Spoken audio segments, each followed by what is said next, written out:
बहू और बेटी को घर की इज्जत माना जाता है और कहा जाता है कि बहू और बेटी ऐसी होती है जो घर की इज्जत बचा भी सकती है या बना भी सकती है, और वो चाहे तो एक पल में घर की इज्जत उछाल भी सकती है। आज की जो कहानी है, इस कहानी में भी बिल्कुल ऐसा ही था। यहाँ पर जो घर की बहू थी, जिसे ससुराल वाले बहुत ज़्यादा प्यार करते थे, या कहे कि बेटी से ज़्यादा उसे तवज्जो दी जाती थी, लेकिन जो घर की बहू थी वो बहुत ज़्यादा खतरनाक थी और उसके किसी गैर मर्द से रिलेशन थे।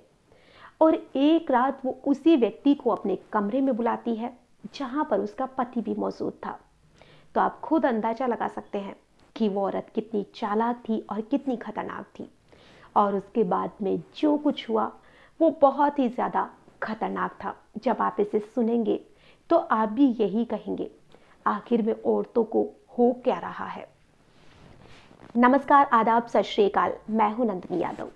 आज जो मैं आपको घटना सुनाने वाली हूँ, ये घटना भी हमेशा की तरह एक सच्ची घटना है। और इस घटना की शुरुआत होती है राजस्थान के भरतपुर में। एक जगह पड़ती है नौगांव। वहीं पर एक परिवार रहता था जिसमें परिवार के मुखिया थे जिनका नाम हरप्रसाद था।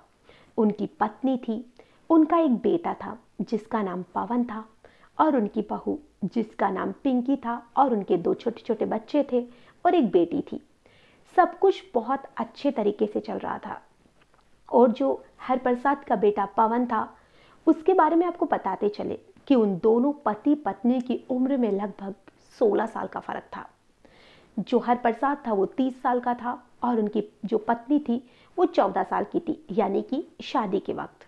तो उनमें 16 साल का उम्र का जो फर्क था वो बहुत ज़्यादा था, लेकिन फिर भी उन दोनों ने एक दूसरे के साथ अच्छे तरीके से एडजस्ट कर लिया था। सब कुछ बहुत अच्छा चल रहा था। अब जो हरप्रसाद था, उनका बेटा पवन उनसे कहता है कि पापा, यहाँ पर कुछ गांव में ढंग का रोजगार नहीं मिलता है, आप कहे तो मैं दिल्ली चले जाऊं। वहां पर जो अपने ही गांव का लड़का भोला है वो भी अच्छा खासा काम कर रहा है, तो उसने मुझे भी काम बताया है। तो अगर आप इजाज़त दे तो मैं क्या दिल्ली काम करने के लिए चला जाऊं। तो उसके पिताजी कहते हैं कि बेटा, जहां 2 रुपए की आमदनी अच्छी होती है वहां काम करने में कोई हर्ष नहीं है। अगर तुम्हें काम ठीक लगता है तो तुम दिल्ली कर लो, और अगर तुम्हें काम जच जाता है तो तुम वहां पर बहू और दोनों बच्चों को भी ले जाना, क्योंकि तुम्हारा भी मन लग जाएगा, बच्चों को भी अच्छी शिक्षा मिल जाएगी। और जो भोला था वो तुम्हारे वहाँ का रहने का इंतजाम करवा देगा। जब ये बात पवन सुनता है तो वो बहुत खुश हो जाता है, क्योंकि वो तो चाहता ही यही था कि पिंकी और बच्चे भी उसके साथ रहे। अब जो पवन था वो दिल्ली में काम देख कर आ जाता है और काम उसे पसंद आता है। वो कुछ वक्त काम करता है, अच्छे से सेटल होता है, और फिर वो पिंकी को भी अपने साथ ले जाता है। वक्त अच्छे तरीके से बीतने लगा था। और अब जो भोला था जिसने कि उसे काम दिलाया था, हालांकि वो भी नौगांव का ही रहने वाला था, अब भोला का पवन के घर भी आना जाना हो जाता है। और जो उसकी पत्नी थी उससे भी बोलचाल होना शुरू हो जाता है। अब धीरे धीरे जो पिंकी थी वो भोला की तरफ बहुत ज़्यादा आकर्षित होने लग जाती है, और उसका आकर्षण बहुत ज़्यादा बढ़ चुका था। और जो भोला था वो भी पिंकी को पसंद करने लगा था। अब उन दोनों के बीच में थोड़ी दोस्ती होती है, और फिर उनकी दोस्ती प्यार में बदल जाती है, और उनका जो रिलेशन था वो कुछ हद तक, बहुत हद तक आगे बढ़ जाता है। अब वक्त यूं ही बीत रहा था, उसके पति को कुछ नहीं पता था, और फिर आता है लॉकडाउन, जिसमें पवन और पिंकी वापस से अपने गांव नौगांव लौट आते हैं। और कुछ समय के लिए जो भोला था वो भी अपने गांव आ जाता है। लेकिन अब जो पवन था वो सोचता है कि क्यों ना अब कुछ समय के लिए गांव में मम्मी पापा के साथ रहे। उसे अपनी बहन की शादी भी करनी थी, तो वो लोग कुछ समय के लिए गांव में ही रहने लग जाते हैं, क्योंकि वहां का काम तो छूट ही चुका था। तो अब जो पिंकी थी उसे भोला और भागेंद्र की बहुत ज़्यादा याद सताने लगती है। तो वो अक्सर उसे फ़ोन पर बात किया करती थी, कभी उसे मैसेज किया करती थी, और भोला जब भी गांव में आता था तो उन दोनों की मुलाकात भी हो जाया करती थी। अब एक दिन लगभग शाम को 6 बजे जो पिंकी थी वो भोला को मैसेज करती है कि मुझे तुम्हारी बहुत ज़्यादा याद आ रही है, क्या तुम मिलने आ सकते हो। तो भोला ये मैसेज पढ़कर मुस्कुराने लग जाता है वहीं पर उसके पास में उसका दोस्त दीप बैठा हुआ था। जब दीप इस मैसेज को पढ़ता है तो वो कहता है कि अगर मिलने बुला रही है तो चले जाओ, ऐसा प्यार किस्मत वालों को मिलता है। तो अब जो भोला था वो दीप से कहता है कि यार तू भी साथ चलना, एक दो दिन कल या परसों वापस लौट आएंगे, तुझे मेरे घर गए हुए भी काफ़ी वक्त हो चुका है।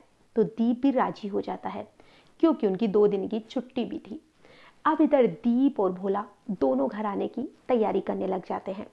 अब इधर जो भोला था वो पिंकी से कहता है कि मैं रात को 11-12 बजे पहुंच जाऊंगा, अब तुम अपने ससुराल वालों को संभाल लेना। पिंकी बहुत खुश हो जाती है और वो जब भी भोला से मिलती थी तो वो नींद की गोलियां अपने ससुराल वालों को खिला दिया करती थी। अब यहाँ पर जो उसने अपने सारे ससुराल वालों को नींद की गोलियां खाने में खिला दी थी, अब लगभग रात को 12 बजे भोला वहाँ पहुँचता है। और आप पिंकी की हिम्मत देखिए कि वो अपने पति की मौजूदगी में ही अपने बेडरूम में भोला उर्फ भागेंद्र को बुला लेती है। दोनों साथ में वक्त बिता रहे थे। अब लगभग रात को 1 या 2 बजे उसके पति पवन की नींद खुल जाती है, जो उसे उम्मीद नहीं थी कि उसके नींद की गोलियों का असर इतना कम होगा।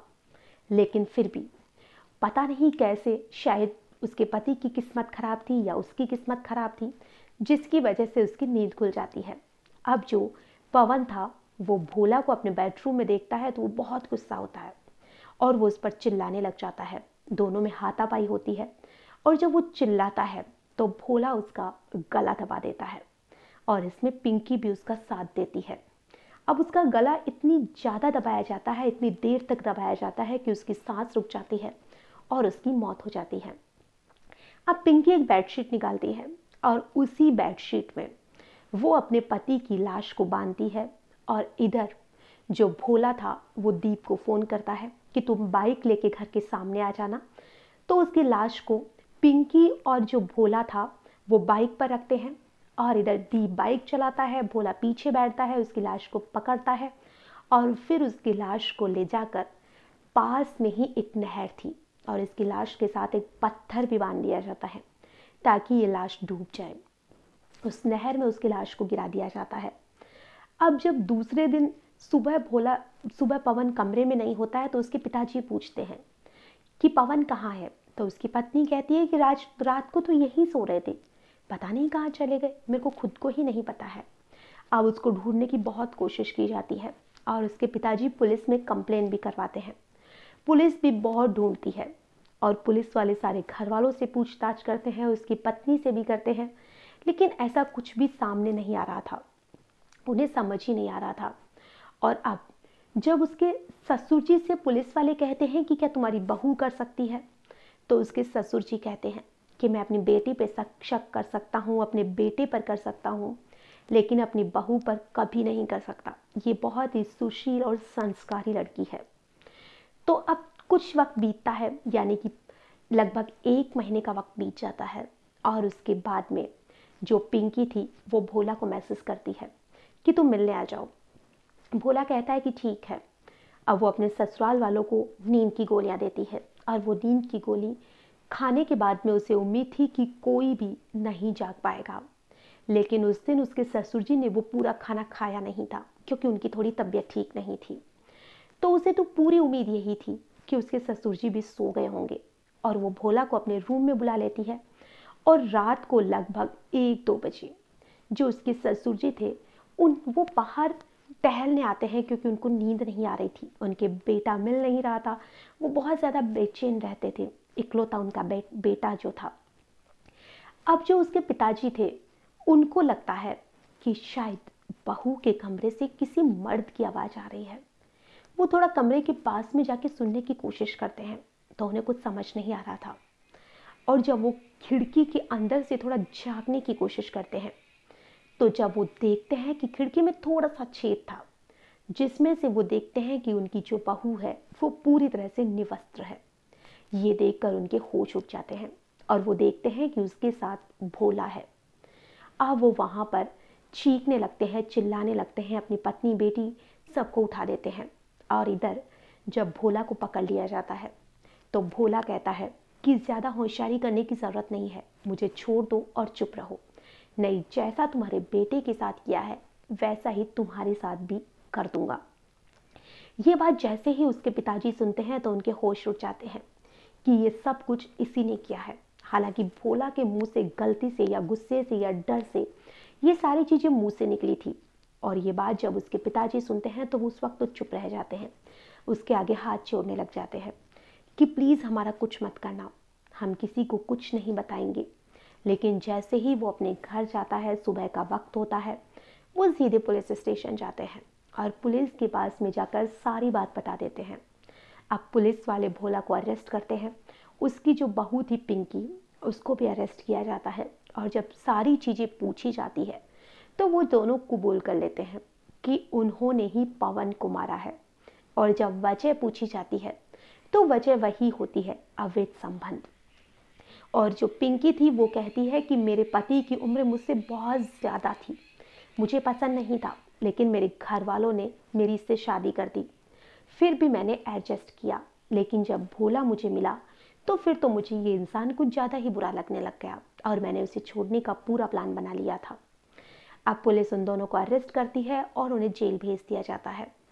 अब ये तो कोर्ट तय करेगा कि उन लोगों को क्या सज़ा दी जाती है, लेकिन ऐसे लोगों को जितनी ज़्यादा सज़ा मिले उतना ही अच्छा है, क्योंकि किसी और की जान तो बच जाएगी, किसी और को सबक तो मिलेगा कि ऐसा करने वालों के साथ क्या होता है।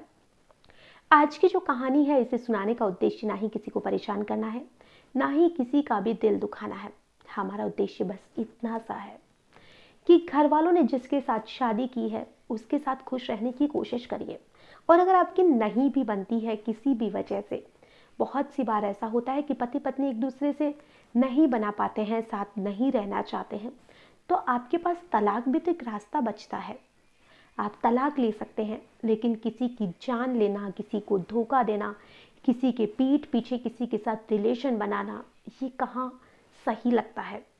तो आप जो भी रिलेशन है आपका, उसे पूरी ईमानदारी से निभाइए। नहीं बनती है तो बहुत से रास्ते हैं, वो अपनाइए, लेकिन कम से कम किसी की जान तो मत लीजिए।